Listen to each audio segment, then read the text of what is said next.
आप देख रहे हैं पल पल न्यूज और मैं हूं आपके साथ नदीम अकरम। हर किसी का एक ही सवाल है कि आखिरकार गुस्ताखे रसूल करने वालों की गिरफ्तारी कब होगी। नुपुर शर्मा, नवीन जिंदल ने जो हरकत को अंजाम दिया उसका पार्टी से उन्हें निष्कासित तो कर दिया क्या पार्टी से निष्कासित कर देने से सारे गुनाह माफ हो जाएंगे? ये सबसे बड़ा सवाल बार बार खड़ा होता है, क्योंकि नुपुर शर्मा और नवीन जिंदल को लेकर के देश भर में एहतजाज हो रहा है। जो गुस्ताखे रसूल उन्होंने किया है उसको लेकर के मुसलमानों का गुस्सा जो है भड़क चुका है और सड़कों पर वो साफ तौर पर देखा जा सकता है, क्योंकि नुपुर शर्मा के खिलाफ कार्रवाई हो जानी चाहिए थी। सिर्फ एफआईआर दर्ज कर ली गई है। यहां तुरंत एफआईआर दर्ज करते हुए किसी भी शख्स को उठा लिया जाता है, पर नुपुर शर्मा की गिरफ्तारी नहीं हो रही। और जो नुपुर शर्मा के खिलाफ दिल्ली में प्रोटेस्ट कर रहे थे एआईएमआईएम के 30 से ज्यादा कार्यकर्ता, उन्हें गिरफ्तार कर लिया जाता है और उन लोगों को जेल की सलाखों के पीछे डाल दिया जाता है। सिर्फ उनका गुनाह यह था कि जो नबी की शान में गुस्ताखी की गई उसके खिलाफ उन्होंने बिगुल फूंक दिया था। अब ये बात, ये तस्वीर हर कोई हजम कर लेता है, पर यही दिल्ली पुलिस की नाक के नीचे से नवीन जिंदल दिल्ली छोड़ करके भाग जाता है। इसकी किसी को कोई जानकारी नहीं मिलती, क्योंकि नवीन जिंदल दिल्ली छोड़ करके जा चुका है जहां एफआईआर दर्ज हो चुकी है। क्योंकि कोई एक शहर से दूसरे शहर नहीं जा सकता, तो कैसे नवीन जिंदल ने दिल्ली छोड़ दी?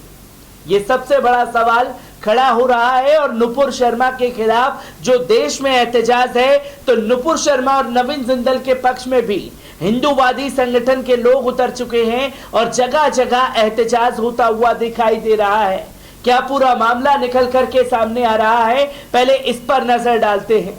आपको बता दें कि नवीन जिंदल ने कहा है कि मुझे मारने की साजिश हो रही है। धमकी मिलने के बाद पूरे परिवार के साथ दिल्ली छोड़ दिया है। आपत्तिजनक टिप्पणी और विवादित बयानों की वजह से भाजपा से निकाले गए नवीन जिंदल के परिवार ने दिल्ली छोड़ दिया है। हालांकि नवीन अभी दिल्ली में है। बता दें कि जिंदल और उनकी फैमिली को कई दिनों से लगातार जान से मारने की धमकी दी जा रही थी। पैगंबर मोहम्मद पर विवादित टिप्पणी करने के मामले में नवीन जिंदल चर्चा में आए थे। बढ़ते विवाद को देखते हुए बीजेपी ने 5 जून को पार्टी से निष्कासित कर दिया था। इनके बयानों से दूरी बना ली थी। नवीन जिंदल ने बताया कि उन्हें ट्विटर और फेसबुक पर धमकियां मिल रही हैं और उनके परिवार को भी परेशान किया जा रहा है। उन्होंने कहा कि मेरे परिवार और घर की वीडियो बनाकर वायरल की जा रही है। कुछ लोग साजिश रच रहे हैं कि मैं जब बाहर निकलूंगा तो मुझे मारा जाएगा। मैंने पहले इस्लामिक मदरसे बेनकाब नाम से पुस्तक लिखी थी, अब फिर से वही फोटो निकालकर वायरल की जा रही है और मुझे काफिर बताया जा रहा है। सोशल मीडिया पर लोग भद्दी भद्दी बातें लिख रहे हैं। कई लोगों ने धमकियां दी हैं और मुझे मारने के लिए इनाम का भी ऐलान किया है। नवीन जिंदल ने कुछ दिन पहले ही बताया था, मैं जरूरी काम से घर के बाहर निकला था और घर से निकलते हुए मेरे कार की वीडियो बनाई जा रही थी। इसी कार में मैं सवार था। ये वीडियोस कौन बना रहा था, क्यों बना रहा था, मुझे नहीं पता। मैंने दिल्ली पुलिस से इसकी शिकायत दर्ज करवाई है। पैगंबर मोहम्मद के खिलाफ आपत्तिजनक बयान के विरोध में शुक्रवार को मुसलमान सड़कों पर उतर आए। भाजपा से निलंबित नुपुर शर्मा और निष्कासित नवीन जिंदल के खिलाफ सख्त कार्रवाई को लेकर देश भर में प्रदर्शन किया गया। इतना ही नहीं, कई शहरों में पुलिस पत्थरबाजी की गई तो कई जगह तोड़फोड़ और आगजनी की खबरें सामने आई। जहां देश में इन 2 लोगों की गिरफ्तारी को लेकर के बवाल मचा हुआ है और हर किसी का सवाल है कि इन्हें गिरफ्तार कब किया जाएगा। ये शख्स बैठ करके मीडिया घरानों से बात कर सकते हैं, पर इन लोगों को जो सजा मिलनी चाहिए वो जेल की सलाखें हैं, पर इन्हें पूरी तरीके से फैसिलिटी प्रदान की जा रही है और जो देश में आग लगी हुई है उसे ठंडा किया जा सकता है, पर गिरफ्तारी ना करके और ज्यादा माहौल खराब करने की कोशिश प्रशासन द्वारा जारी है। आपको बता दें कि इसी के साथ साथ नुपुर शर्मा के समर्थन में भी कई लोग बीजेपी छोड़ रहे हैं। आपको बता दें कि भारतीय जनता पार्टी ने पैगंबर मोहम्मद पर अपमानजनक टिप्पणी करने के आरोप में नुपुर शर्मा और नवीन जिंदल पर कार्रवाई की। प्रोफेसर आनंद रंगनाथन ने लिखा कि नुपुर शर्मा का निलंबन भाजपा की कायराना हरकत है, पार्टी ने उसे भेड़ियों के हवाले कर दिया है। नुपुर, हम चाहते हैं कि आप जाने कि इस देश की ताकत किसी पार्टी के नहीं है, अपने लोगों के हाथों में है। हम लोग हमेशा हर कदम हर सांस तक आपके साथ खड़े हैं।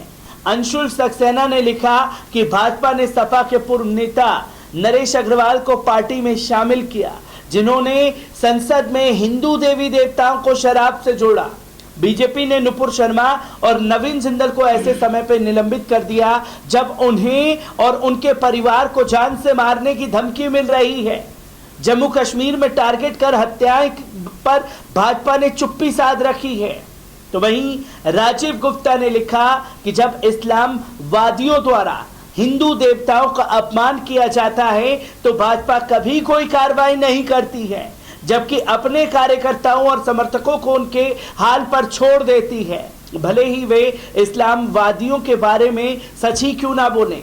इस तरह की मूर्खता को भाजपा द्वारा मास्टर स्ट्रोक के रूप में कुछ लोगों के विचार को ठीक साबित किया गया। यति शर्मा नाम की यूजर्स ने लिखा, नुपुर शर्मा को बर्खास्त कर अगर बीजेपी सेकुलर बनने की कोशिश करेगी तो ये बीजेपी के पतन की शुरुआत है। इसी के साथ साथ आपको बता दें कि हिंदू सेना के दल ने भी नुपुर शर्मा के समर्थन में भारतीय जनता पार्टी को छोड़ दिया है। पैगंबर मोहम्मद पर विवादित टिप्पणी में घिरी नुपुर शर्मा चौतरफा विरोध का सामना कर रही हैं, लेकिन कई भगवा संगठन मजबूती के साथ नुपुर शर्मा के समर्थन में खड़े हैं। नुपुर पर बीजेपी की कार्रवाई को भी हिंदू संगठन गलत ठहरा रहे हैं और अब हिंदू दल के अध्यक्ष ने नुपुर शर्मा पर हुई कार्रवाई के विरोध में बीजेपी की सदस्यता से इस्तीफा दे दिया है। साथ ही बीजेपी अध्यक्ष जेपी नड्डा को एक चुनौती दी है। हिंदू दल के अध्यक्ष रोशन पांडे ने एक समाचार चैनल से बात करते हुए कहा कि अगर बीजेपी में दम है तो पीएफआई पर बैन लगाकर दिखाए। उन्होंने कहा कि हम लोगों ने माननीय राष्ट्रीय अध्यक्ष जेपी नड्डा जी को पत्र लिखकर इस्तीफा भेजा है। उसके साथ ही मैंने नड्डा जी को चुनौती दी है कि अगर बीजेपी में दम है तो पीएफआई पर बैन लगाकर दिखाए। रोशन पांडे ने आगे कहा कि हिंदूवादी नुपुर शर्मा को तो बैन करना बहुत आसान है, लेकिन जिनको बैन करने की आवश्यकता है, जो चाहे अराजकता फैलाएं, आतंक फैलाएं, उन लोगों को आप कभी बैन नहीं कर सकते। आज तक आप इसको बैन नहीं कर पाए। मौलाना मदनी देश में हिंदुओं के खिलाफ जहर उगलता है, देश में कई दंगे उसके कारण भड़कते हैं, लेकिन उसके ऊपर आज तक आपने कोई कार्रवाई नहीं की। ओवैसी के ऊपर आपने कोई कार्रवाई नहीं की, बुखारी के ऊपर आपने कोई कार्रवाई नहीं की। अब जो रोशन पांडे दिग्गज मुस्लिम बुद्धिजीवियों के खिलाफ जहर उगल रहा है, एक सीधा सवाल ये कि नुपुर शर्मा के समर्थन में इतने अंधे हो चुके हैं कि जो तथ्य लोगों के सामने ही नहीं है, उन्हीं तथ्यों को बरगला करके बताने की कोशिश कर रहे हैं।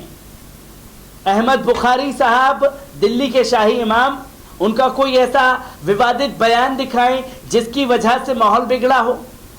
और बात की जाए खासतौर पर सैयद मौलाना अरशद मदनी साहब की, तो उनके बयान से किसी जगह अगर फसाद हुआ है तो वो एक वीडियो दिखाए। वो वीडियो नहीं दिखा पाएंगे, पर हिंदूवादी संगठनों की आए दिन जो इस्लाम और मुसलमानों को ललकारने की कोशिश रहती है, सोशल मीडिया पर उनके वीडियो भरे पड़े हैं जिसको वो देखना नहीं चाहते। और सबसे बड़ा सवाल यही खड़ा हो जाता है कि इनके समर्थन में लोगों का हुजूम उमड़ रहा है, पर इन लोगों की गिरफ्तारी कब की जाएगी, जहां देश में इन दोनों चेहरों की वजह से आग लगी हुई है। मैं ऐसी ही खबरों से आपको रूबरू कराता रहूंगा। दीजिए इजाजत, शुक्रिया।